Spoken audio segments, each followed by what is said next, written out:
అంటే దొంగతనాలు చేయటం, వ్యభిచార పాపం చేయటం, హత్యలు చేయటం, ఇంకా మద్యపానం చేయటం, ఇంకా సిగరెట్లు కాల్చడం, అలా ఎక్కువగా అందరూ పాపం చేయటం వల్ల ఏమవుతున్నారంటే దేవుడికి దూరం అయిపోతున్నారు. ఇప్పుడు యేసయ్య ఏమనుకుంటున్నారంటే నా బిడ్డల్లో నా పోలికతో ఉన్న వాళ్ళు నాకు దూరం అయిపోతా ఉన్నారు, నేను వాళ్ళు దగ్గర చేసుకోవాలని చెప్పని పరలోకంలో సింహాసనం మీద ఉండాల్సిన యేసుక్రీస్తు వారు ఆ లోకాన్ని వదిలిపెట్టి ఈ భూలోకంలోకి వచ్చారు. ఆయన ఈ భూలోకంలోకి వచ్చాన 33 సంవత్సరాలు ఈ లోకంలో సజీవుడిగా ఉన్నాడు. 30 సంవత్సరాలు యేసయ్య ఈ లోకంలో సామాన్యుడిగా ఉన్నాడు.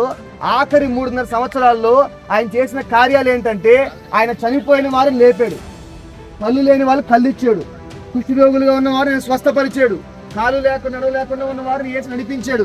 దేనివల్ల ఈ కార్యం జరిగినాయి అంటే యేసయ్యలో ఒక శక్తి ఉంది. అందుకే యేసయ్య ఈ లోకంలో ఉన్నప్పుడు గొప్ప కార్యము ఆయన జరిగించాడు. ఇప్పుడు యేసయ్య ఈ లోకంలోకి వచ్చి ఆయన కార్యము జరిగించి ఆయన మనందరి పాపాల కోసం ఆయన సిలువలో తన ప్రాణమును అర్పించాడు.